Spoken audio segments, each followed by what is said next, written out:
विशाली ग्राम में अभावन घटना जमीबाड़ी विवाद को नहीं बंधा पड़ी मार शव 10 घंटा धरी पड़ रही मार मृतदेह।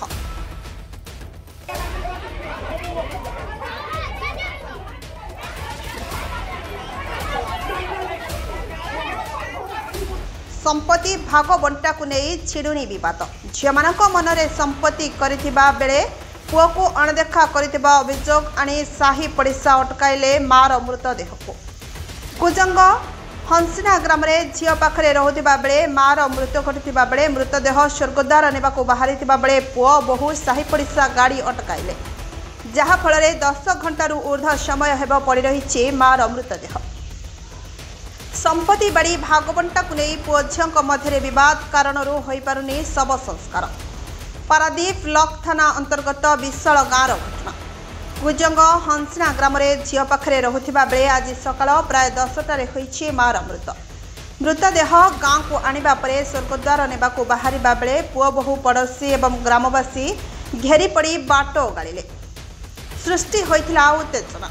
खबर पाई पुलिस पहुंची करुछि बुझासुझा। भद्रक लोकंक उपस्थिति चली मीमांसा सूचना अनुसार विशाली ग्रामर काउरा सामल और माली सामल 4 झील और गोटे पुओ। काउरा सामल बंची समय निजर संपत्ति को झील मान नाम जहाँफल एकमात्र पुओ संपत्ति वंचित हो एक चाल छपर घरे स्वामी स्त्री रोते। काउरा सामल मृत पर हंसिना ग्राम विवाह होइतिबा झील कुमारी निकट में माँ माली सामल रोते। गतकाली सकाळ समय मृत घटिबा परे कुमारी माँ को आनी विशाली घर को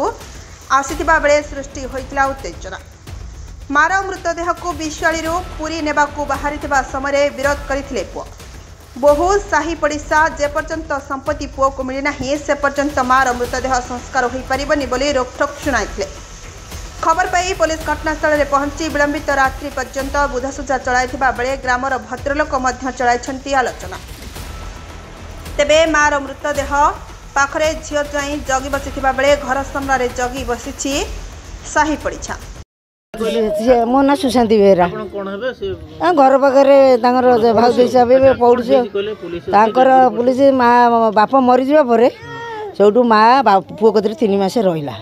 3 मास रहा पुओ कौन कला 4 भौणी की डकैला सरपंच नमिनी डकैला कहला मु हाथ जोड़ी तुम मागुच मत अध गुंठु ढीह दियो तुम सब नहीं जा जो भौणी नहीं जाए ढीह करी से कहला मत ठाकुर स्वप्नाथ कर गुंठे मूल ढीह देवी न देकी माँ को नहीं रखिला ओझा माँ मरी जाइए कहला मु स्वर्ग सीटी तो घरे मला तू सियाड़े स्वर्गद्वार नहीं था इटी आनी घर शोयार दरकार कौन माँ बाप हूँ आइला 17 लाख टंका दोमला कर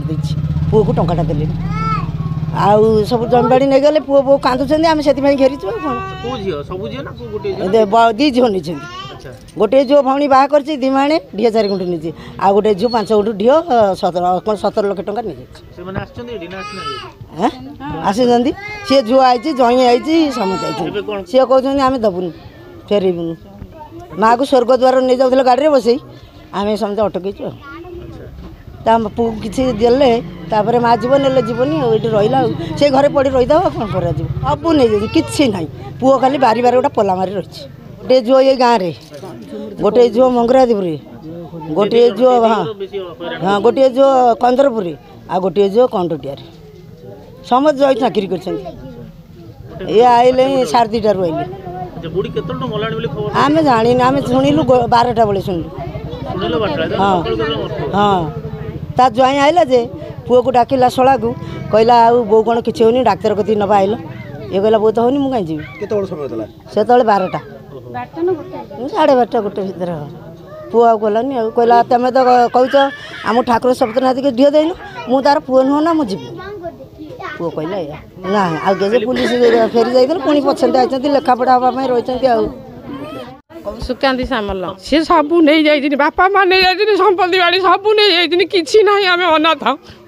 मोर पुओ जो ना कि ना सी सब जाक बापा माँ को लेकिन सब नहीं गले संपत्ति बाड़ी नहीं जाइए सब कि ना आम केमी खाइबू केमी रही है बा आज मरीगला माँ को पकईकि रखीचु न्याय मागुच मत न्याय दियो सी झुआ बुढ़ी खाऊला मो कत रही झुआ आसी नहीं गला झगड़ा करी माँ को नहीं जाइए केमी तार रखी कौन करता आम जानू माँ मरी जाइए आज आणिकी पहुँचेला है आमे जानिनु तथापि अनुमान ना आमे किछि जानिनु हमको जणै नाहदी तम पाखरे केतले पहुंचिला आम पाखरे 1:30 1:30 खंड हबा आसी पहुंचिले गोटे रु आसी राती एते हेलानी ए पर्यंत पड़ी जी मु न्याय मागुजी कोन न्याय मागुजी मोर किछि नाही मो घर द्वार सब नै गेले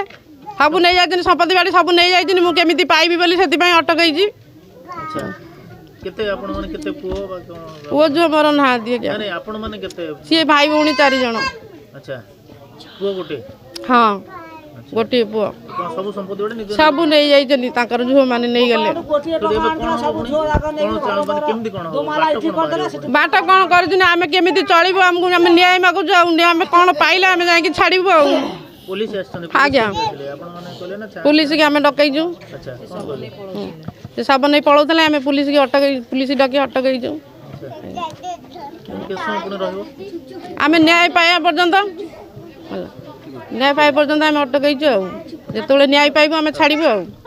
कुमारी माझी कोन हेजी माँ मलाई 10टा बेलू 2 वर्ष है नहीं रखी थी आज मला जब एठिक आईली भाई की डाकिली भाई नगे झगड़ा पाला सका तो उपास भोगे रहीचु झगड़ा नगौची कौच कहीं मुझे जीविनी मत 20 लाख दिए 50 लाख दिए ठासुगे मु पोषिबी मु बुढ़ी की रखिली कौन पाई तार कहूँ मुझे कौन से कथा कही संपत्ति मुझे नहीं संपत्ति मुझे नहीं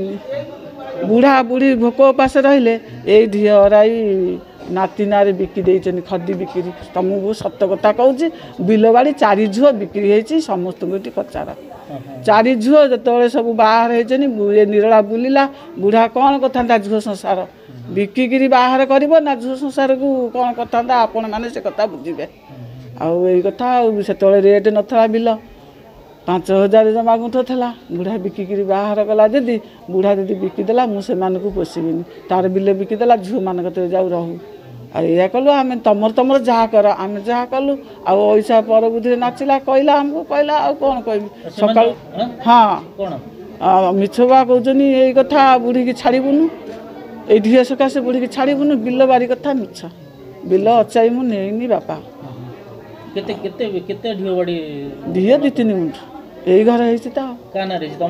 हाँ चिकन ना खदी बिक्री बुढ़ा से पुओ खर्च कला बुढ़ा बुढ़ी की खास मेडिकल नेला भुवनेश्वर ऑपरेशन है केते पैसा जीव हाँ और बुढ़ा रागिकी जो पुओ पचारानी पोषिलानी भोक उपास रही खाया देलानी आ से कौन कथा ना बुढ़ा सब कहला ये गोटाटा आइला हाँ भी सब बुढ़ा कहला मो नाती ना करदे मत जो एत खर्च कला मत तो से पोषिलानी या कथा बुढ़ी मला 10टा बेलू आम मेडिकल नेलु बुढ़ी की देखिए काले कंफु जाकी देथबो सिटू देखिए ठीक आइलो 2टा बेलू स्वर्ग द्वार जावाक पड़ो कौन कर गाड़ी पुअर गाड़ी की खाली बाड़ेले से पुलिस तुटिला तुटिला से रे से मैंने कहते 2 जन पिला छुआ ना झील घरे झील उपर रे सदा बेले मरिया आगे आम कि कहबुन मुझे किसी कही था भाई जो ना कर रे झील फेरियार ना रे हाँ माँ मरीजा कांदी कांदी सका दाना पानी छुईनु देखुच आम 4 भौणी आ 2 भौणी आसी ना 2 भौणी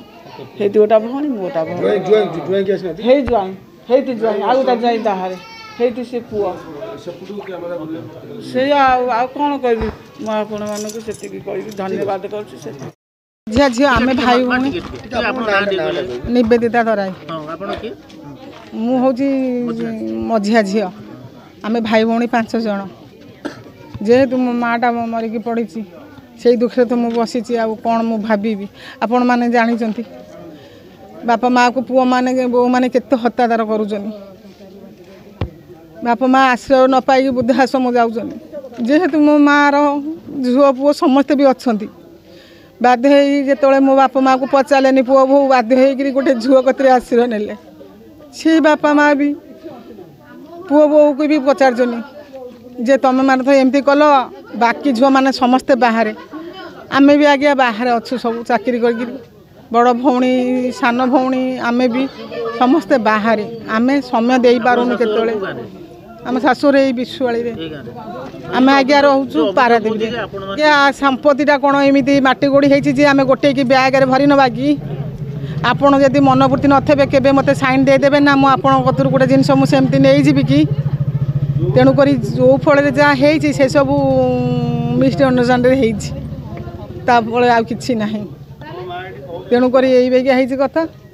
ଆଜି ଯେଉଁ ସମସ୍ୟା ଚାଲିଛି କେବଳ ଏଇ ଧନ ସମ୍ପତ୍ତି ପାଇଁ ସବୁ ଏଇ ସବୁ କେବଳ ସାରା ସଂସାର ଆପଣମାନେ ଜାଣିଛନ୍ତି ସମସ୍ତଙ୍କ ଘରେ ବି ଏମିତି ହେଉଛି ସବୁ ବାପା ମାଆକୁ କେବଳ ନେଇକିନି ସବୁ ବାଜିରେ ପକେଇଛନ୍ତି। କେତେବେଳଠୁ ଡେଥ୍ ହେଲାଣି ତାଙ୍କର କେତେ ବର୍ଷ ବୟସ ହେଇଥିଲା? 87 ହେବ। ଆଚ୍ଛା କେତେବେଳଠୁ ମଲେ? 87 10:30 ବେଳେ ନାନୀ ଫୋନ୍ କରିଥିଲା 10:30 ବେଳେ ଯେ ବୋଉର ଟିକେ କଫ ଜାକି ପକେଇଛି ନିଶ୍ୱାସ ପ୍ରଶ୍ୱାସ ଟିକେ ନେଉଛି ଆମେ ତାକୁ କୁଜଙ୍ଗ ଆଣିକି ଆଇଛୁ। ଆଉ ଆମର ସେ ଭାଇ ଯିଏ ଆସିଥିଲେ ଆମ ଘରକୁ ବଡ଼ ପୁଅ ଭାଇମାନଙ୍କୁ ଆସିକି ଖବର ଦେଇଥିଲେ ଯେ ବାପାକୁ ଆମେ କୁଜଙ୍ଗ ନେଇକି ଯାଉଛୁ ଆସନ୍ତୁ ସବୁ ଟିକେ ଯାଇ ଦେଖା କରିବେ ବୋଉର ଦେହ ଏମିତି ହେଇଛି ବୋଲିକି ଏମାନେ କେହି ରାଜି ହେଲେନି ନା ଗଲେନି। ଆଜ୍ଞା ସେଇଠୁ ଆମେ ଝୁଅ ଜ୍ୱାଇଁ ଯେହେତୁ ସେଇଠୁ ଆମେ ଗଲୁ ସିଆଡ଼େ କୁଜଙ୍ଗଠୁ ଗଲା ବେଳକୁ ବୋଉର ଯେଉଁ ଡକ୍ଟର ସବୁ ଯେ ଚେକଅପ୍ କରିଥିଲେ ସେ ସବୁ କହିଲେ ଯେ ମା ଆଉ ବୋଉ ଚାଲିଗଲା ଆଉ ସେଇଠୁ ସେଠି ତ ଦେଖା ଯାହା କଲୁ ଏମିତିଆ ହେଇଛି କଥା। ହଁ ଆଜ୍ଞା ଏଠିକି ଆଣିଲୁ ଏଇଆ ଯେ ଯେହେତୁ ତାର ବୋଉର ଜନ୍ମ ମାଟି ଯାହା ହେଲେ ସେ ଏଠି ତାକୁ ଏଠୁ ତାଙ୍କର ପୁଅ ପୁତୁରା ପୁଅ ବୋଉ ଯିଏ ସବୁ ଅଛନ୍ତି ସବୁ ନାତି ନାତୁଣୀ ଯିଏ ବି ସବୁ ଯାହା ହେଲେ ପଡ଼ାପଡ଼ୋଶୀ ଅଛନ୍ତି ଯେହେତୁ ସେ ଝିଅ ଘରେ ଯାଇକି ଆସିର ନେଇକି ରହିଥିଲା ଗୋଟେ ଝିଅ ତାକୁ ଦେଖା ଯାହା କରୁଥିଲା ଆଉ ସେ ଝିଅ ସେମିତି କ'ଣ କେବେ ନେଇକି ଯାଇପାରିବ ସ୍ୱର୍ଗଦ୍ୱାର କି ତାର ଭୁଲ ହେବ ସିଏ ଭାବିଲା ମୁଁ ତ ତା ଜନ୍ମସ୍ଥାନକୁ ନେବି ତାକୁ ସେଇଠି ସମସ୍ତଙ୍କ ସହମତରେ ତାକୁ